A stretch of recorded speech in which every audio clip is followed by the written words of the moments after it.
vou falar pelo menos umas 2 horas aqui agora. Mas não seria ético, da minha parte, dizer que essa pressa toda que o conselheiro Thier, nosso querido presidente, está colocando é por causa da minha viagem, hoje à noite. E eu já entreguei a viagem à noite, mas é para ser completamente ético. É isso. É para ser completamente ético, e aí não tem completamente ético, ou é ético, não é ético, não é isso? Mas, na verdade, tem outra cerimônia antes da viagem lá do Sebrae Nacional, acontecendo no Palácio da Cidade. Mas queria cumprimentar aqui o nosso presidente Thier Montebello, saudar que aliás é uma dessas figuras que me permitam esse registro que nos orgulha de representar uma instituição carioca, uma instituição tão importante quanto o Tribunal de Contas do município do Rio de Janeiro, pela sua conduta, pela sua maneira de lidar com a coisa pública, pela sua transparência, pelo objetivo de estabelecer, apesar de ser um órgão de controle externo do Poder Executivo, o presidente Thier Montebello, e aqui faço esse registro a todos os conselheiros do tribunal, fazem questão de estabelecer uma relação próxima com o Poder Executivo para que esse controle se dê por antecipação, se dê de maneira efetiva, para que os ajustes possam ser feitos ao longo do processo. Isso é muito importante. O desejo do Tribunal de Contas do município não é o desejo de incriminar ninguém, de estar aí culpando, apontando, mas sim de um trabalho muito mais pedagógico, de instruir, e essa tem sido a atitude do nosso presidente Thier Montebello e de todos os conselheiros. Portanto, esse registro aqui é importante. Queria cumprimentar o doutor Salomão Riba Júnior, conselheiro do Tribunal de Contas de Santa Catarina, presidente do Instituto Rui Barbosa. Queria saudar aqui o doutor Afonso Guizo Neto, promotor de justiça, coordenador, idealizador da campanha, o doutor Vitor José Facione, conselheiro do Tribunal de Contas do Estado do Rio Grande do Sul, presidente da Tricom, o conselheiro Zé Moraes, querido amigo, vice-presidente do Tribunal de Contas do município do Rio de Janeiro, doutor Leonardo Chaves, subprocurador-geral de Justiça e Direitos Humanos, terceiro setor, nosso querido conselheiro Antônio Carlos Flores de Moraes, também aqui do Tribunal de Contas do município, conselheiro Nestor Rocha, também do Tribunal de Contas do município, o conselheiro Jair Lins Neto, também aqui do Tribunal de Contas do município, a minha querida secretária Cláudia Coxinha, ela disse hoje aqui que a diretora da escola não pôde vir, mas é porque hoje ela está aplicando uma prova importante aqui na cidade do Rio de Janeiro, algo que não acontecia há algum tempo, né, para que se possa, de fato, apurar num controle interno da educação, eu diria aqui um controle de mérito, naquela que é um controle finalístico daquele que é o objetivo de uma secretaria tão importante como a Secretaria de Educação da cidade do Rio de Janeiro, do município do Rio de Janeiro, a única que tem responsabilidade por todo ensino fundamental. É um caso único no Brasil, 1.062 escolas, 750 mil alunos, e essa secretária de Educação tem feito nesses últimos 2 meses e meio, com o apoio de um magistério, de um time muito competente, que já existia na Secretaria de Educação, mas que precisava desse foco, desse rumo, e hoje se aplica uma prova para que se possa fazer algo meio óbvio, que é identificar como andam os nossos alunos e poder se praticar aí depois, em caso de necessidade, o reforço escolar. Tenho certeza que não é o caso do nosso Wagner, que disse para mim ali que fez a prova hoje de manhã, que estava facílima a prova. Saudar o doutor Rui Remy, aqui, advogado da Tricom, o doutor Miguel Grimaldi. Enfim, saudar a todos, as senhoras e senhores, saudar especialmente o Wagner. Acho que a estrela aqui hoje, né, presidente Thier, é o Wagner. Porque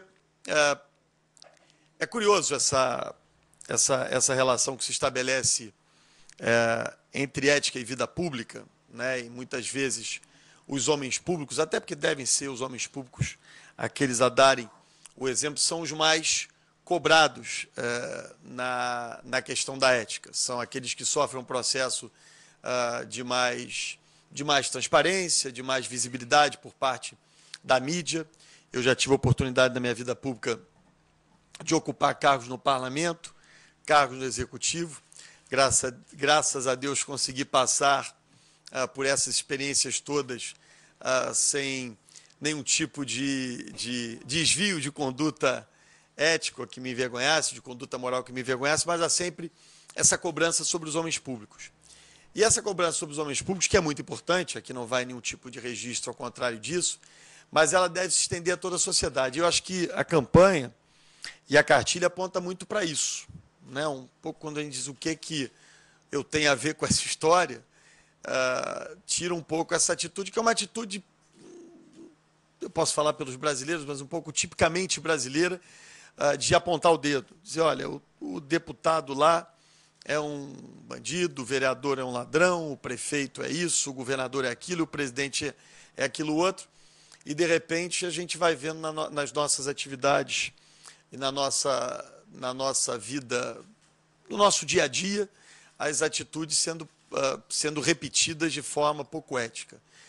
Quantas vezes eu já não participei de processos eleitorais em que se reúnem eleitores numa determinada casa, a gente chama isso de comício doméstico, e o sujeito vai lá, e aqueles que já disputaram eleições aqui, que já concorreram a mandatos eletivos, sabem o que eu estou dizendo, chega lá, o sujeito diz assim, olha, mas o problema é que os políticos, vocês chegam lá, o deputado depois vai querer roubar nas obras e tudo, e aí essa mesma pessoa que está ali lhe cobrando durante o processo eleitoral uma postura, é aquele mesmo cidadão que vai lhe procurar, se você é vitorioso nas eleições, para dizer, olha, eu estou com um probleminha aqui, porque meu filho fez um concurso público, e aí ele está em tal colocação, será que não dá para a gente dar um jeitinho? E essa é que é a realidade que todos nós enfrentamos. Portanto, essa campanha, ela é uma campanha que divide um pouco essa responsabilidade.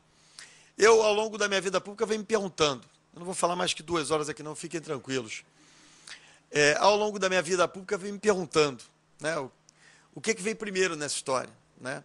E eu não tenho dúvida que os homens que decidem entrar na vida pública são aqueles que têm a responsabilidade, de vez em quando, alertar o cidadão, a população, esse deve ser pelo menos o papel, para essas incoerências, para esses equívocos que se cometem. A crise que o mundo vive hoje, essa crise econômica, ela tem uma relação direta com essa falta de compromisso ético do setor privado.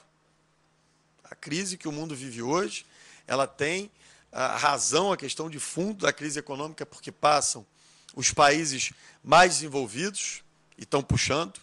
Aqui os países em desenvolvimento, apesar de todo o esforço nosso, ela é uma crise que tem sua origem totalmente no setor privado, né? No sistema em que a economia, em que o setor privado, pelas regras próprias, iria se controlar nos seus parâmetros éticos, o que nós vimos é que a ausência total do Estado fez com que esse autocontrole do setor privado não acontecesse. Né? E hoje a gente reflete um pouco sobre como devem se dar essas relações e, de novo, se reflete um pouco sobre o papel do Estado em diversos desses controles. Portanto, essa é uma reflexão constante que todos nós temos que estar fazendo, todos nós temos que estar levantando. E essa campanha ajuda nisso. Portanto, eu queria dizer, presidente Thier, que o Tribunal de Contas do município do Rio de Janeiro é um exemplo para todo o Brasil. Eu não tenho a menor dúvida disso. A relação que nós buscamos estabelecer, e tenho dito isso a todos os meus secretários, por isso tantos secretários têm visitado aqui o tribunal, é de que, eventualmente, vai se ter uma visão ou uma interpretação distinta das coisas, né? Mas essa interpretação e essa visão deve se dar num debate aberto, transparente, em que o tribunal aprenda, em que a prefeitura, o Poder Executivo aprenda. Por isso, esses secretários têm vindo tanto aqui, porque sabem que aqui é um lugar em que não se quer pegar o ladrão, né? Que quer evitar que aconteça qualquer tipo de desvio com os recursos da população, com os recursos da municipalidade.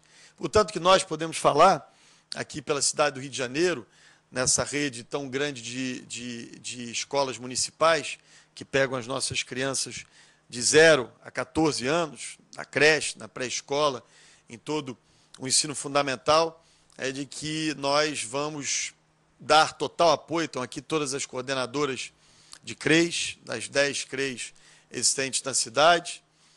Está aqui a nossa secretária de Educação, e é no investimento na qualidade dessas crianças, nos valores dessas crianças, desses jovens, é que nós vamos mudar o país, mudar a nossa cidade, mudar o nosso estado, e o Wagner é o nosso exemplo disso, né?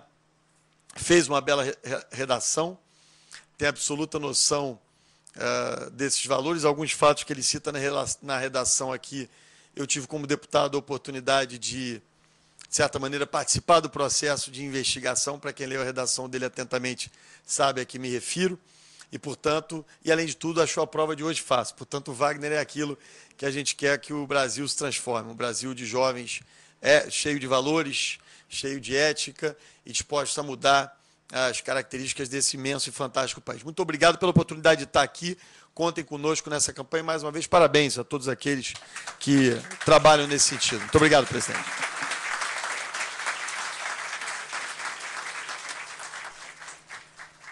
Bem, eu queria, mais uma vez, ao encerrar essa parte do nosso encontro, agradecer as presenças tão ilustres de todos que estão aqui, e queria dizer o seguinte: eu queria pedir autorização à secretária, Cláudia Coxim. Nós combinamos de fazer uma apresentação para Sua Excelência de um trabalho que vem sendo feito ao longo do tempo, vem sendo aprimorado ao longo do tempo, que é um trabalho técnico de visita às escolas do Rio de Janeiro. Acho que isso pode colaborar com Vossa Excelência, pode lhe ajudar em alguma coisa.